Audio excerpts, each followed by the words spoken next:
अस्सलाम वालेकुम and hello everyone. Doctor Bisma Baig आज की नई वीडियो के साथ। आज की वीडियो का टॉपिक है एसेंशियल फैटी एसिड्स। बहुत इम्पॉर्टेंट हमारी डाइट का हिस्सा हैं। इनको important one of the important nutrients के नाम से जाना जाता है। और essential fatty acids by definition क्या हैं? ये वो न्यूट्रिएंट्स हैं, वो फैटी एसिड्स हैं, हेल्थी फैटी एसिड्स जो कि हमारी बॉडी खुद प्रोड्यूस नहीं कर सकती।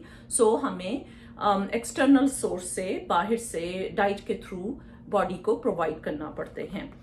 एसेंशियल फैटी एसिड्स में ओमेगा 3 पे आज हम बात करेंगे, थोड़ी सी ओमेगा 6 पे भी करेंगे क्योंकि इनका बैलेंस होना बहुत जरूरी है बॉडी में। ओमेगा 3 हैं जो मोस्ट इंपॉर्टेंट हैं, उनको EPA एंड DHA कहते हैं। EPA जो है ये हमारी बॉडी में मोस्टली पाया जाता है और DHA यूजुअली हमारे ब्रेन का हिस्सा है। 60% जो हमारा ब्रेन है वो 60% फैट से बना है और उसकी जो 40% सेल वॉल्स हैं उनमें EPA एंड DHA उसके सेल वॉल्स में पाया जाता है। सो इससे आप अंदाजा कर सकते हैं कि एसेंशियल फैटी एसिड्स कितना इम्पॉर्टेंट हिस्सा हैं, कि ये क्यों इतने अहम जाने जाते हैं। इन पे बहुत ज़्यादा रिसर्च की गई है और इनके बारे में ये कहा जाता है कि 1000 मिलीग्राम अगर हम खाएं डेली तो हमें डेली रिक्वायरमेंट पूरी होती है। एविडेंस बेस्ड रिसर्च है, उसमें यह देखा गया है कि काफी हाई डोज पे 2000 मिलीग्राम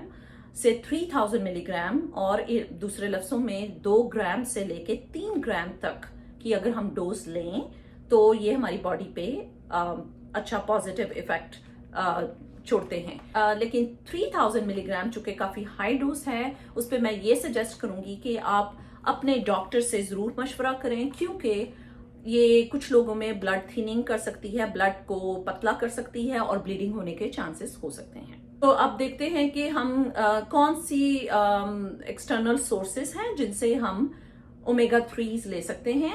इनमें एनिमल सोर्सेस हैं और प्लांट डाइट्स हैं, प्लांट के सोर्सेस हैं। एनिमल जो सोर्सेस हैं उसमें फैटी फिश है, सैमन है, लेक ट्राउट है और इसके अलावा टूना फिश है और टाइप की फिश हैं जो कि इतनी कॉमन नहीं खाई जाती। प्लांट रिसोर्सेज में हैं ग्रीन लीफी वेजिटेबल्स हैं, उसमें एवोकाडोस हैं, स्पिनच है, ब्रसल स्प्राउट्स हैं। एवोकाडोस बहुत से लोगों के फेवरेट है, लेकिन आपको एक एग्जांपल देना चाहूंगी कि एटलीस्ट 25 से 26 25 to 26 एवोकाडोस अगर हम खाएं डेली तो तब हमें रिक्वायर्ड डोज मिलेगी। सो ये काफी मुश्किल काम है, राइट? तो इसके अलावा हम नट्स हैं, नट्स के जरिए मिल सकता है। वॉलनट्स बहुत रिच सोर्स हैं, फ्लैक्स सीड्स हैं और चिया सीड्स हैं।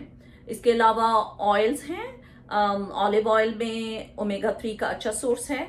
लेकिन एक बात याद रखें कि वेजिटेबल ऑयल्स जो हैं वो हमें ओमेगा 6 देते हैं। ओमेगा 6 जो है वो इन्फ्लेमेशन कॉज करता है और वो इतना हेल्दी नहीं समझा जाता। ओमेगा 3 जो है वो इन्फ्लेमेशन को रोकता है, प्रिवेंट करता है। अब हम ये देखते हैं कि इन्फ्लेमेशन जो है वो ज्यादातर प्रॉब्लम्स का, डिजीजेस का कॉज है। मोटापा जो है, ओबेसिटी हम कहेंगे, वो भी इन्फ्लेमेशन की वजह से होता है।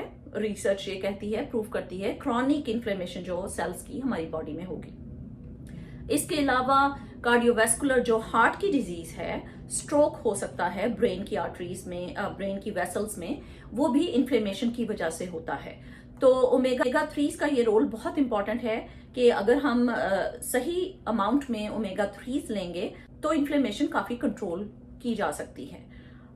कार्डियोवैस्कुलर जो हार्ट अटैक और ट्राइग्लिसराइड को ये आर्टरीज में कम करता है, उसको, उसकी अमाउंट को कम करता है, जिससे इन्फ्लेमेशन प्रिवेंट होती है और ब्लड प्रेशर भी कंट्रोल रह सकता है। ओमेगा 3 जो हैं उनका ब्रेन में भी बहुत इंपॉर्टेंट रोल है। वो ये है कि ये आर्टरीज को इन्फ्लेमेशन, आर्टरीज की इन्फ्लेमेशन को कंट्रोल करता है और जब आर्टरीज की इन्फ्लेमेशन होती है तो बहुत से मूड डिसऑर्डर्स होते हैं, डिप्रेशन भी उनमें से एक समझा जाता है। सो अगर हम इसको लेंगे राइट अमाउंट में तो ये चीजें कंट्रोल में रह सकती हैं। इसके अलावा चूंकि जॉइंट्स में आर्थराइटिस हैं डिफरेंट टाइप्स के, वो भी इन्फ्लेमेशन की वजह से है, जिसको सोजिश कहते हैं। तो अगर इन्फ्लेमेशन कंट्रोल रहेगी तो ओमेगा 3 जो हैं वो पेन को और इन्फ्लेमेशन को कंट्रोल करेंगे, जिसकी वजह से आर्थराइटिस बचाने में इनका रोल है। इसके अलावा स्किन को ये स्मूथ एंड रेडिएंट बनाते हैं। एक्नी भी इन्फ्लेमेशन की वजह से होते हैं, तो ये एक्नी को भी कंट्रोल करेंगे अगर हम इनकी राइट अमाउंट लेंगे। वुमेन्स हेल्थ के लिहाज से मैं ये कहूंगी कि बहुत इंपॉर्टेंट है। अभी रिसेंट रिसर्च में कि वुमेन की डिफरेंट स्टेजेस में ये वुमेन्स की हेल्थ में बहुत इंपॉर्टेंट हैं। और वो स्टेजेस क्या हैं? प्री मेंस्ट्रुअल सिंड्रोम है, जब मंथली साइक्लिक चेंजेस होती हैं पीरियड से पहले, ये खवातीन में, फीमेल्स में प्री मेंस्ट्रुअल सिम्टम्स को, कुछ प्री मेंस्ट्रुअल सिंड्रोम को कंट्रोल कर सकते हैं ओमेगा 3s। दूसरा है प्रीनेटल पीरियड। प्रीनेटल पीरियड हम कहते हैं प्रेगनेंसी और उसके बाद का पीरियड, जब बेबी पैदा होता है कुछ वीक्स के बाद। उस फेज में भी ये देखा गया है कि ये स्ट्रेस को ये कम करता है। पोस्ट मेनोपॉजल बहुत इंपॉर्टेंट एज है, इन 50s में, मेच्योर एज में खवातीन की, उसमें भी इन्फ्लेमेशन को कंट्रोल करता है और बहुत से साइन एंड सिम्टम्स को कंट्रोल कर सकता है। मैं आपके लिए रिसर्च शेयर कर सकती हूँ, लिंक्स जो हैं मैं उनके इसके वीडियो के नीचे डिस्क्रिप्शन में मैं शेयर कर दूंगी और आप इसको देख सकते हैं। लास्टली मैं ये कहना चाहूंगी कि वेट लॉस में अभी देखा है कि वेट लॉस में अगर हम रेगुलर ओमेगा 3s लें तो वेट लॉस में भी इसका बहुत इंपॉर्टेंट रोल है। एक्चुअली कैल्शियम, ओमेगा 3s अगर हम ये राइट अमाउंट में लें तो हमारा वेट जो है इससे लूज करने में काफी मदद मिल सकती है। So it's a good news. आप प्लीज इसको कंसिडर करें, डेली अपनी डाइट का हिस्सा बनाएं ताकि आपके जो गोल्स हैं वेट लॉस में वो उसमें आपको हेल्प मिले। अब हम ये देखें कि अगर हम इसको राइट अमाउंट में नहीं ले सकते ओमेगा 3s को, तो उसकी वजह से हमारी बॉडी में वो सारी साइड इफेक्ट्स प्रोड्यूस हो सकते हैं, जिसमें हमने बात की ओबेसिटी है, मोटा वेट बढ़ जाना है, उसके बाद मूड का चेंज हो जाना, डिप्रेशन है, एंजाइटी है, और इसके अलावा अदर जॉइंट पेन्स हैं। पूरी बॉडी में कहीं भी पेन हो, ओमेगा 3s उसमें हेल्प कर सकते हैं। इन समरी मैं ये कहना चाहूंगी कि आप इसको जहन में रखें कि ओमेगा 3s जो हैं ये हेल्थी फैटी एसिड्स हैं, असेंशियल फैटी एसिड्स, और इनको हमारे लिए रोजाना इस्तेमाल करना बहुत जरूरी है अगर हम इन सारी डिजीजेस को प्रिवेंट करना चाहते हैं। मूड की प्रॉब्लम्स हैं, डिप्रेशन है, हार्ट डिजीज है, और इसके अलावा जॉइंट डिजीज है और पेन है, और एक्चुअली जो हमारी एहसास है, फीलिंग ऑफ वेल बीइंग है, उसके लिए ये बहुत इंपॉर्टेंट है। अपनी डाइट का एक बहुत इंपॉर्टेंट हिस्सा बनाएं, क्योंकि इन्फ्लेमेशन जब कम होती है तो हमारी बॉडी में हर तरह के सिस्टम्स जो हैं वो उनमें इम्प्रूवमेंट आती है।